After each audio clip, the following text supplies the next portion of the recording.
What's up, y'all? My name is mostlydarius. If you're new here and if you are a returning subscriber, then thank you for clicking this video and supporting the channel. This is the discussion, and as you guys can tell by the title, I have a few things that I would like to talk with you guys about. So the things we're going to be talking about today is Real Housewives of Beverly Hills season 15 trailer drop. I ain't seen nobody talking about it, really. I have a few thoughts on it and how I think the show is going to go.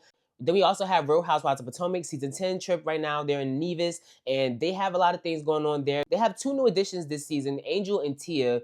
Angel is Kiana's friend. Tia is Giselle's friend. I do think that this season of Real Housewives of Potomac is actually pretty decent, I have to be honest. And then I want to talk to y'all about Real Housewives of Salt Lake City. They right now are on a yacht trip right now. I don't remember exactly where they are, but I do know that this is the crossover with Below Deck, another show on Bravo. And lastly, I want to talk to you guys about Traitors season 4 cast reveal. I have a few thoughts on that. I'm excited about Traitors. Really excited. Definitely one of the best game shows to come out in a long time. So we're going to get into it. But before I get into it, make sure I hit that subscribe button and the notification bell so you know next time I upload a video. We're trying to get to 400 subscribers by the end of the year. I believe that we can do that. I am 2 subscribers away from 400. So definitely help me out with that. Like this video if you enjoy the topics being discussed. And make sure you follow me on Instagram and TikTok at mostlydarius. And let's get started. Okay. So the Real Housewives of season 15 trailer dropped, and honestly, I made a TikTok about it because I didn't see anybody talking about the trailer. We have 2 new additions. We have Rachel Zoe. We also have a new girl. Her name's Amanda. Now, I'm not sure. What is Amanda's last name? Amanda Francis. She's a new addition of the Real Housewives of Beverly Hills. So I'm looking at some things about her on bravotv.com. What does it say here? It says that, what does she do for a living? According to her Instagram bio, she's a self-made woman helping people heal their relationship with money. Through her digital courses, which are available to purchase on her website, she empowers women to design lives and businesses they are wildly obsessed with. In addition to hosting a podcast, And She Rises, Amanda is an author. In 2021, she published her first book, Riches More Money Than You Know What to Do With. Ooh. And she recently announced on Instagram that she is currently writing her second book, Godly as Amidst all this, Amanda, who turned 40 years old in September, ooh, she's either a Libra or a Virgo, is a frequent poster on Instagram where she shares tips and inspirational words to motivate others in their lives. So this is Amanda. We're going to be meeting Amanda this season. From the trailer, I actually kind of liked what I got from Amanda. She gave somebody a nasty read. What did she say? She said, because I'm young and successful and I'm not financially dependent on a man, and she outsourced her financial well-being to a man and it didn't go well. I don't know who she was talking about. I'm assuming she was talking about Erica, but the trailer made it seem like she might have been talking about Bose. Because if y'all seen Bose when Bose was telling her like, oh, like, you know, you're not being upfront about your life. I don't know. I mean, whatever these digital courses are that Amanda has, I wonder what she's giving off in there. We got Rachel Zoe. She's new on this show. She's already had a show on Bravo before. I didn't really know much about Rachel Zoe, so this would be my first time getting to know her on Bravo. Kind of excited about that. I was listening to Crystal Minkoff and Cynthia Bailey's podcast, Humble Brag, and they were saying that this is a rumor that they had brought up on the podcast about how apparently Rachel Zoe did not want to film with Denise Richards. I don't know how true that is. Don't quote me on that. This is very much, they didn't even say it was true. This is a rumor, but if so, I'm interested to see how those dynamics play out. If it's true, it might not be true. But yeah, Amanda, I think I might like Amanda. We got Kathy Hilton. She's returning as a friend alongside Jennifer Tilly. So Kathy told somebody to read the room and know their place. I don't know who Kathy was talking to, and I hope they didn't allow her to talk to them like that, because we know that people on this show have a habit of allowing Kathy to talk to them any type of way because of, I don't know, her power, I guess. I don't know. I still feel some type of way about Lisa Rinna being kicked off the show because of what she said about Kathy saying, and Erica agreed with Rinna, so I don't know why. I don't know, but whatever. We got Denise Richards. She makes an appearance this season in the midst of her going through a divorce. Her divorce is really, really sick. Like the stuff that I read about what her husband was doing to her. Praying for Denise. Hope she gets through the divorce soon. But you know, it's always good to see Denise, I guess. I don't really remember too much time about her. I don't really remember too much about her time on the show, except that I felt like she kind of wanted to be portrayed a certain way, and I don't know.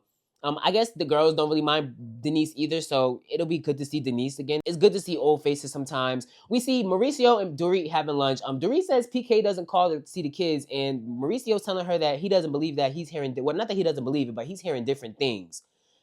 I think this is so interesting. I always think it's funny when housewives include the husbands, because first of all, the husbands are an essential part to the housewives show. Let's be very clear. We get the best content from these shows when the husbands are involved. So seeing Dorit and Mauricio sit down in the trailer, it just really confirmed for me that the four-way relationship that Dorit and Kyle and Mauricio and PK had definitely may be beyond the show. I definitely think that for some of them, because Dorit doesn't feel like Kyle, takes her serious outside of the show or something like that. Is what she was trying to allude to last season. Like she feels like Kyle probably puts her other friends before her or whatever the case may be. Or maybe she took Kyle more seriously than Kyle took her. But to see her sit down with Mauricio, that's really interesting, especially because y'all know there's been so many rumors from people and just the fans saying that they think that Dorit and Mauricio have this little thing going on, this little connection. I don't know what that's about. I don't really know if I believe that. So yeah, but I are Dorit and PK actually divorced yet, or are they still separated? Let me check that out. Okay, so apparently she filed for divorce in April 2025, so they're not divorced yet. Whew, that's one thing I hate about sometimes about these shows is when the girls go through divorce, it be feeling like it can be really long and drawn out.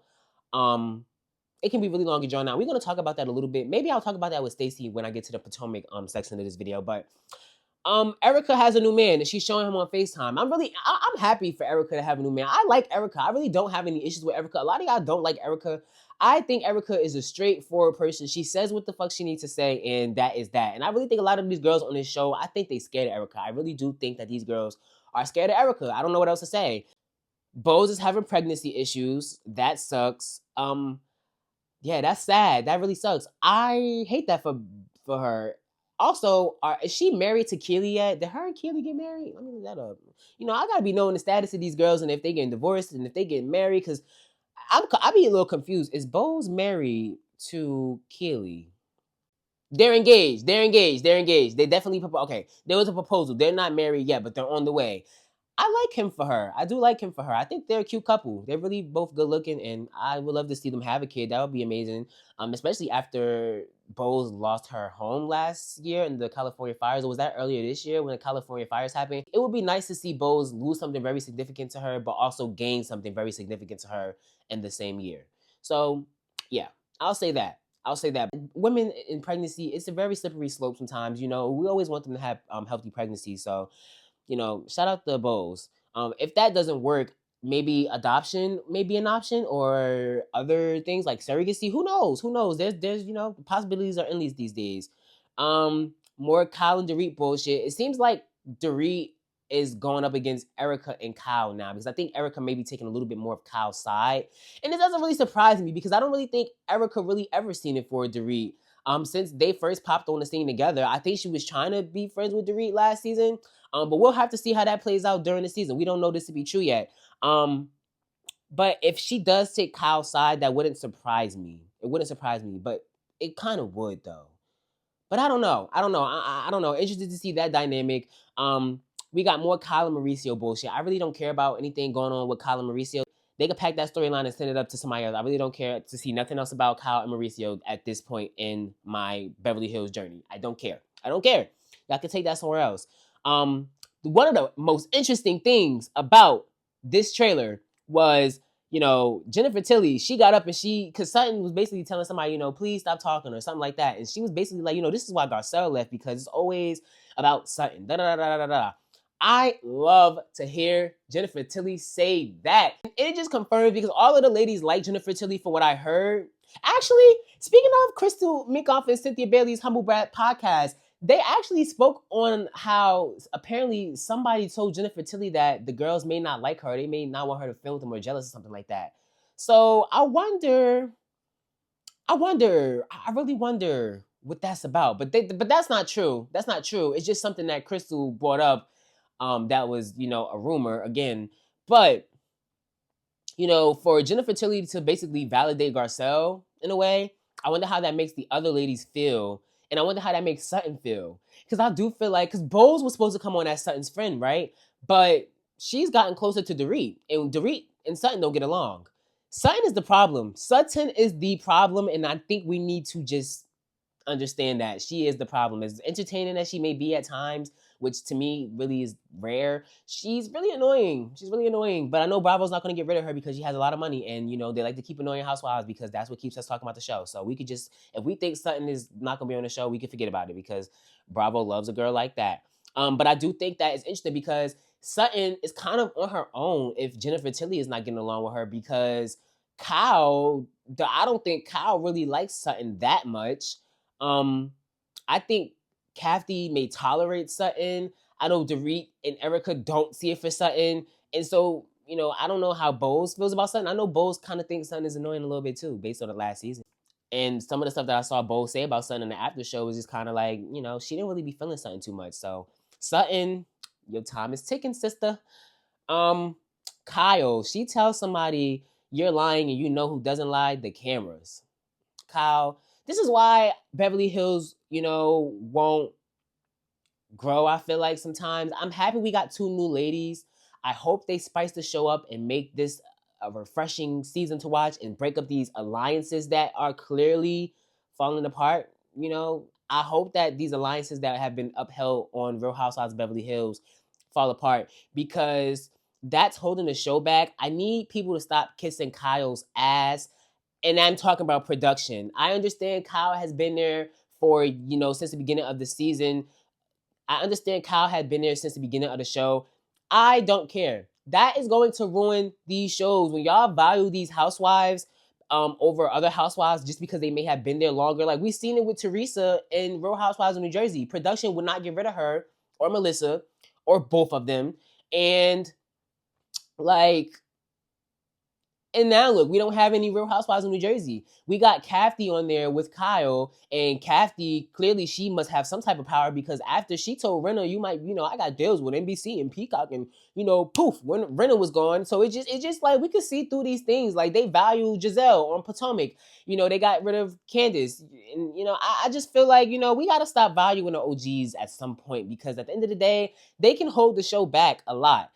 We only didn't see that happen with Nene. They got rid of Nene quick and in a hurry. But Nene also, her situation is a little different.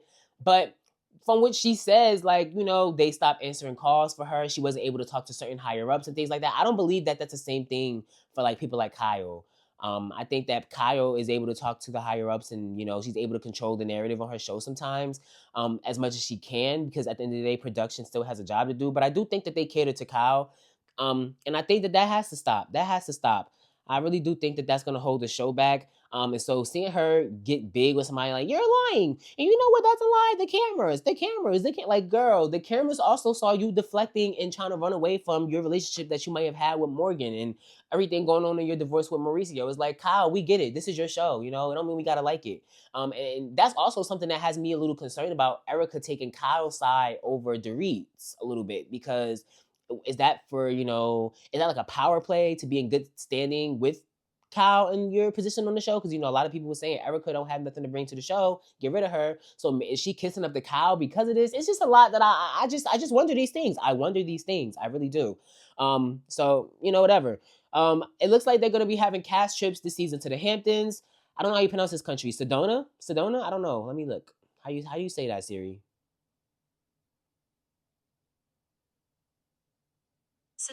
Sedona. In Italy. And then I looked at the cast photos. Of course, the new two girls have cast photos, but they basically just took the cast photos they had from last season and darkened them up a little bit, changed the background. You know, little special effects here and there. Pretty much, you know, a little lazy, of course, but that's, you know, whatever, reflected in the way the show has been going for the last two seasons. Lazy, boring. Boring, yawning, sloppy, lazy, yawning, boring. I haven't really seen anybody talk about this trailer as much as I thought I would. I see a lot of people talk about the trailers and the sneak peeks and everything. I haven't seen much about this season of Real Housewives of Beverly Hills, and I think that's because us as fans are kind of growing tired of the same shit every season from the girls. Like, we don't care about Dorit versus Kyle no more. I think Kathy's very smart. I think she's more smart than she lets on sometimes. But I don't want to see her act like she don't know what's going on and this act that I feel like she's putting on, because I really do believe the stuff that Renna said, that Kathy said, because Erica sat on the couch and agreed at that reunion. So I think that Kathy be putting on for the cameras. But she got money and she's Kyle's sister, so they're not gonna get rid of her, whatever. You know, I don't really care to keep seeing Sutton and her nonsense. Sutton just be going on about nothing. Like, Sutton don't got nothing going on. Sutton is just not that girl to me. I'm sorry. I think that Sutton wants to be the main girl, and she can't be the main girl on a show with a bunch of main girls. So I think that kind of threatens Sutton, and she's constantly looking for a moment. And I feel like the way that she let Garcelle she just left her high and dry last season, she's gonna get what's coming to her this season. And that's shown when Jennifer Tilly got up and walked and she said, "This is why Garcelle left." Like, Sutton, your time is ticking, sister. You are clicking down. I'm telling you, you're clicking down. You're clicking down. Yeah, I guess the cast photo budget might have went to the cast trips they take. I don't know, bro. You know, will I be watching this season of Real Housewives of Beverly Hills? Of course. Why would I not be? I definitely still love the show. I just think that it can be refreshed. But that's neither here nor there. We can get into Real Housewives of Potomac. So season 10 has been a really good season for Real Housewives of Potomac. If you guys don't know, I stopped watching Real Housewives of Potomac in like season 8 when the whole colorism fiasco came out, when Candace and Robin and Giselle and the whole thing about Chris being a sneaky link. And I stopped watching Potomac and the NECA thing of it all. Oh my God, NECA and Wendy. I stopped watching Potomac. I was like, I don't have nothing left for these ladies. I stopped watching it around that time. And now I'm back watching Potomac because of everything that's happening with Wendy and Eddie. Karen's coming back. Monique's coming back. So I'm interested. I'm all ears. And I like Stacey. The clips I've seen of Stacey have definitely made me start wanting to watch Real Housewives of Potomac again. So I'm back watching it. But I have left some comments about the 2 new additions. We got Tia and Angel. I like Tia so far. Tia doesn't really bother me. But Angel is Kiana's friend. Now, let me read y'all some comments that I wrote about, you know, just a recent episode. This is season 10, episode 6. It's not all about Angel. I wrote some comments about Angel, Wendy, and Kiana, and I also wrote some stuff about Ashley. Basically, one of the comments that I wrote is Ashley dumb or is she just dumb? She's so nosy. She asked Stacey if she had sex with Chris literally right after Stacey just told her that after her husband separated, they were dating. But she made it clear that they weren't sleeping with people. And here come Ashley. Oh, so were you sleeping with Chris Samuels? Didn't she just fucking tell you that she wasn't sleeping with nobody? Why would you go and ask her that? Like, Ashley is so messy. Maybe she's hard at hearing because I swear, Stacey literally had made it clear that she had not slept with people. But that's just Ashley. That's just Ashley. I be back and forth for Ashley because I don't dislike Ashley. I just feel like Ashley is so messy. And sometimes it gets too much. But I will say Ashley definitely helps, you know, move the story forward. And she is an essential character on the show. So we're going to have to take it. We're going to have to take it. One thing I also said was about Wendy and Kiana. I said, I think that the conversation Wendy and Kiana had a few episodes back really backfired on Kiana because I feel like she mentioned the fact that Wendy doesn't like Giselle to throw a monkey wrench in the growth that Giselle and Wendy have now had. You know, over the years, Giselle and Wendy hadn't been getting along. So I think that when Kiana and Wendy had that conversation in the harbor, I think that Kiana was like, you don't even like Giselle, to try to throw Wendy off. And I'm glad that Wendy went back and told Giselle because, you know, Wendy basically hit her with the reverse. She went back and told Giselle that this conversation happened. I think when Wendy told Giselle, she was like, you know, yeah, she gonna tell me I don't even like Giselle. And I was like, you don't even like Giselle.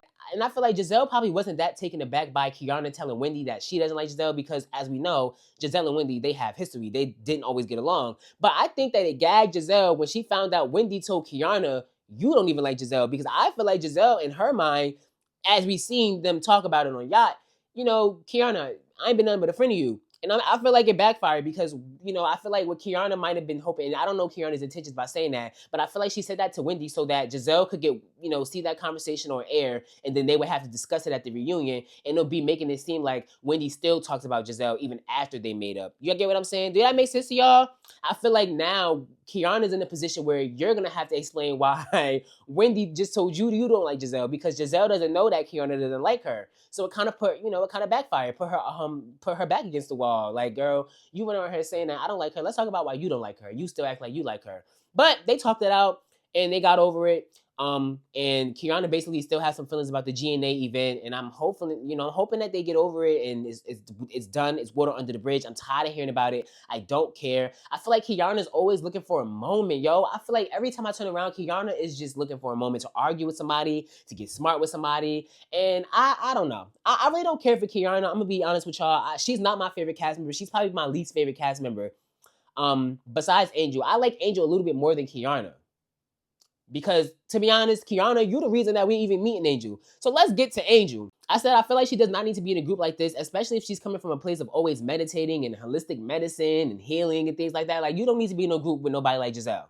If you're coming from a place of peace and just I don't even know, like just love and peace and happiness, like you don't need to be on no show like Real Housewives of Potomac. This is not always a show about love and peace and happiness. You're not gonna get all that when you're on a show with Giselle and Ashley. It's not happening. They're gonna dig into your tea. They're gonna make fun of you. They're gonna they're gonna do all of those things. Like I also think that Angel can't handle being called out for her inconsistencies. You know what I'm saying? Like Angel seems like a sweet girl, but I just don't. I don't know. I don't know how she's gonna do on this show.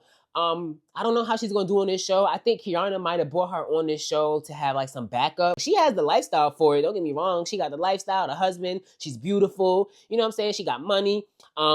She seems like she's a really, sweet girl, but I also think that she's a little bit two-faced. I definitely gotta say that. She likes to sleep on it and then come back mad the next day. I don't know. I don't know how much longer we can keep dealing with Angel and her inconsistencies and behavior. What I will say is that I definitely also don't think she's gonna last because Giselle made her cry. And I think when Giselle apologized to her, because Giselle is in a season of apologizing these days. She was apologizing last season. She was, being, a different person. I definitely think that Giselle probably was looking at Angel like, yeah, girl, you're not coming back next season because you crying because I talked about your photos being catfish. But I can see why, because Giselle, you are low-key mean. Like, from what we get on the show, Giselle seems like a mean girl. Like, you trying to call this girl out for editing her pictures in front of everybody. Like, you trying to basically say, like, she thinks she ugly. Like, you're mean, Giselle. You're mean. You made the girl cry. Like, you made the girl cry. But I don't know if Angel's going to last on this show. You know what I'm saying? I definitely don't want her or Kiana to come back next season. How about that? How about we make Monique full-time and Karen's going to come back next season full-time? Let's do that. And let's bring Robin back and Sharice as a friend. Yeah. We could do it without Kiana. I don't care. But yeah, Real Housewives of Potomac, they are giving it this season. I'm really, really liking this season. The dynamics are funny. They're new. They're fresh. I'm interested to see what happens for the rest of the season. I'm only on episode 6. Well, we're only on episode 6. We have a few more episodes to go. Y'all let me know what y'all think in the comments. Next, I want to talk about Lisa and Bronwyn and just Real Housewives of Salt Lake City. I think they're having a really amazing season. Real Housewives of Salt Lake City is one of the best shows on Bravo at the moment. Lisa and Bronwyn. I got a few things. First of all, Lisa is like, I would not trust Lisa. I would not trust Lisa simply because Lisa, she just can't be trusted. I just don't trust Lisa. So Lisa basically has this thing where she's getting mad at Meredith, saying that Meredith is not there for her because she feels like the girls are ganging up on her and, nobody has my back and da-da-da-da. Honestly, Meredith has been there for Lisa. In fact, she's the only one who's truly been there for her. And I can't believe that Mary just told Meredith, you're boring and you're not a good friend, because I thought that they were on good terms. So I was like, Mary, you should really be careful with the way that you're acting to Meredith, especially over Lisa Barlow, who's always playing the victim. And Lisa would not. I don't think Lisa would ever have Mary's back like that. And I was like, why would Meredith 100% defend Lisa after Lisa talked all that shit about her and Seth a couple seasons ago? Like, the trust is gone and no one should be surprised. I'm not surprised. Like, Lisa better take the little bit that she's getting from Meredith and she should be grateful, because Meredith is quite literally the only person giving Lisa grace. Everybody else is saying, Lisa, you are the one leaking stories to the blogs. Like, we believe it. Meredith is just saying, we don't know that. And Meredith is a lawyer too. So she's been a little bit, innocent so proven guilty type of vibes right now. But also, why wouldn't Meredith trust Lisa when we seen Angie bring some information to Meredith and Meredith took it to the chin? She took it with a grain of salt. She was like, I hear Angie, but I don't really trust Angie like that, so I'm gonna take this information and I'll sit on it for a moment. I don't think that Meredith really trusts Lisa like that to say that she's 100% not sending things out to blogs. Because why would she trust her after she was caught on camera saying that Meredith slept with half in New York? Why would she trust her? I don't know. I'm going to also say Lisa's her worst enemy. She's getting mad at Meredith because she didn't support her in the way she wanted to. And I'm glad that Meredith told her to stand down, because you know what I think? It's the Sagittarius thing. And Meredith is also a Sagittarius. We've seen it happen with her sometimes, but I think that they want you to say certain things in a certain way and have their back in a certain way, instead of just being grateful that you're offering them anything. Like, they want you to be just like they do. They want you to have this unwavering, blind loyalty to them. And I just don't think that's fair. especially knowing that there's been some hurt in the past. Just a few episodes ago, when Heather was talking to Lisa and letting her know, some of the girls have had bad standing relationships with you. And even me, I've had them. Lisa got so defensive, like, oh my God, Heather, I can't even believe you just said that. Oh my God, oh my God, oh my God. She started crying and playing victim. And it's like, Lisa, you got to be able to take some type of criticism, some way, shape, or form. Like, we're even starting to see Lisa and John Barlow have issues in their marriage because he's basically telling Lisa, like, you're always right. You can never be wrong. That's literally Lisa in a nutshell. And I just think that it's going to get to a point where Lisa's really not going to have nobody, not even Meredith. You don't have Brittany. If Lisa think that Brittany is her friend, she got another thing coming. That girl's going to switch on her like the seasons. Brittany ain't nobody friend. She go wherever the wind blow. And first of all, didn't Brittany come on this show as Heather's friend? Yeah. So yeah, Lisa, you gonna have to take a look in the mirror. You're gonna have to take a look in the mirror and see why everybody has a problem with you. It's not everybody. It's not always everybody. It's not always everybody. And I love Sagittarius women, but they have a problem, real problem with, isolating themselves. Eventually, y'all don't end up having real people in y'all life and a real community, because I feel like y'all like to push people away and be around people that see y'all as the person that's in the right all the time. And that's not no way to live. That's how you surround yourself around a bunch of yes men and people that are on your payroll. So, that's what I'll say about that. What I also want to talk about is, I said Meredith was low-key asking for it with Brittany because I know that she does not like Brittany. So to ask why she would drink tequila after she threw up, like, Meredith, mind your business. Don't talk to that girl. Don't talk to that girl. It's getting redundant. You don't like her. We get it. She's not going nowhere. She's not going to be off the show. It's that simple. At this point, Meredith is just starting shit with Brittany just because. So don't be mad when Brittany start pulling stuff out her ass about rumors she heard on TikTok, because you started with her. You should have left the girl alone. You know you don't like Brittany. Leave her alone. So it is what it is. I get that. I get that Meredith has her issues with Brittany though, because at the end of the day, girl, you was recording us or something like that. So I can see that. But I also found it funny that when when Meredith was having this conversation with Brittany and cursing her out and stuff, Lisa wasn't really saying anything. She didn't have Meredith's back. Like, she wanted Meredith to have her back. She ain't have Meredith's back when it came to Lisa and the rumors about, that she's seen on TikTok and stuff. I just think the Lisa versus Bronwyn thing, though, to get to the real reason I wanted to talk about them, is just that Bronwyn is out calculating Lisa in every way, shape, or form. These are two calculated women that we're talking about. And Heather even said it, they play a lot of mind games with each other as a group. And I think that when it comes to Bronwyn, Lisa has met her match. And it was so funny when there was the flashbacks about Todd telling Bronwyn, don't come back home and tell me anything. But she ended up telling him anyway. But I think it's funny. Lisa, you're caught. You can be mad at Angie all you want. But at the end of the day, you are not a good friend. And everybody does not have this. This is not like, let's take Lisa down because we don't like Lisa. I mean, at the end of the day, you're doing things with people and you're getting reactions. And, you got to take that. You got to take that. I think that Lisa and Bronwyn, they have history. And I think that Lisa may probably feel that maybe Bronwyn should have more loyalty to her because she is the reason that she got on the show in a way. Like, she was one of her friends. But I think Bronwyn is kind of like, why you keep talking about my kids and my husband and my family? Like, I thought we said we was going to stop doing that. I don't believe that this is Lisa's last time talking about them, because they already agreed to stop doing it. And Lisa just got caught doing it again, talking to Brittany. So, Lisa has a problem with, I don't want to say she has a problem with the truth, but Lisa's very manipulative to me. She's very manipulative to me, and I just wouldn't trust her. I like Meredith more than Lisa, I think. I would take Meredith over Lisa, I think. I would take Meredith over Lisa right now. And that may change in the future. I might take Lisa over Meredith, but I definitely think that something ain't clean in the buttermilk, like Phaedra said. And I also didn't like how Lisa was basically talking about, we shouldn't be talking about the captain while, he's not here to defend himself. But just a few moments before that, she was downstairs talking about Bronwyn with Brittany. Like, Lisa be trying to act like my thing with Lisa is, if you're a good person, you don't have to run around acting like it. You just be it. You know what I'm saying? I don't think you have to run around acting like a good person if you are one. I don't think it has to be your personality. I'm so real.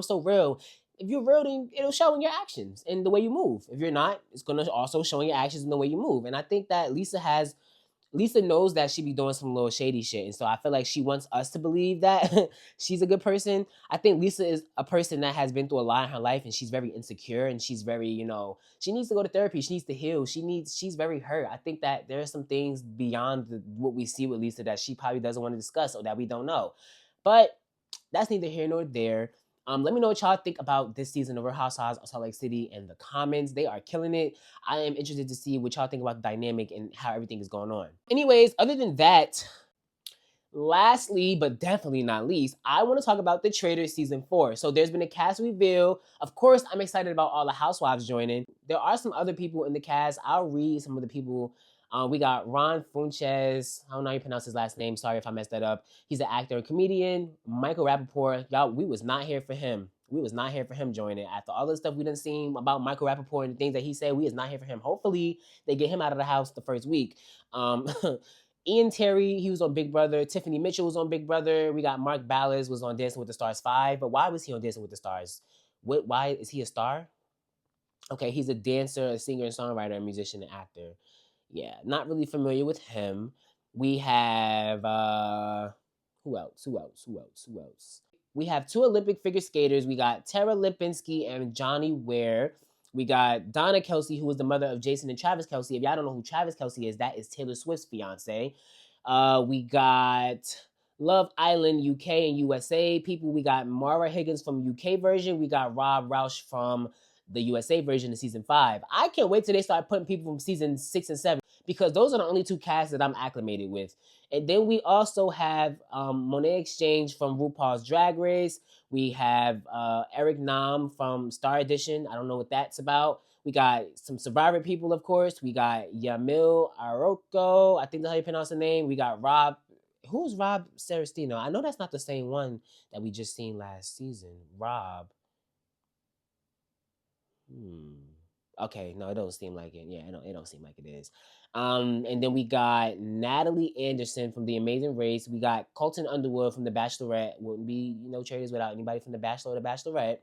We got Kristen Kish from Top Chef Seattle. And then we can get to the housewives. We got Portia, Atlanta, Lisa Rinna, Beverly Hills, Dorinda Melly, she's coming back because she was there last season. They kicked her out too early. We got her from New York City. We got Candace Iller Bassett from Potomac. Then we have Caroline Stanbury from Ladies of London, but also she was on Real Housewives of Dubai.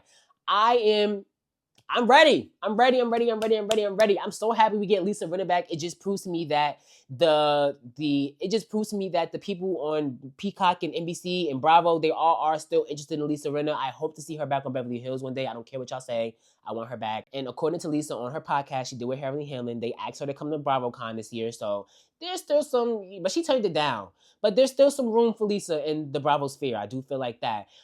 Candace and Portia, that's going to be an interesting dynamic because I know they don't like each other or something like that. Because if y'all don't know, they were on Real Housewives of Ultimate Girls Trip. So this would be the second time we get to see them together. I also think that Candace and Portia have a problem because I think Portia is really cool with Monique, who was also asked to do Traitors this season. Was it last season? No, yeah, I think Monique was asked to do Traitors last season with Candace, but Candace was pregnant, and I think Monique wanted more money. But that's neither here nor there. Candace is going to be on this season now. And who else is on the show? Dorinda, she's coming back. We'll love to see how she's going to be acting. Dorinda's a little crazy. And then who else? Always good to see Portia. Portia is always good TV. She's funny as hell. And then we got Caroline Stanbury. I didn't really care for Caroline in Dubai. But it's always good to see a housewife on Traitors, so I'll be taking that. I'll take it. And then, who else?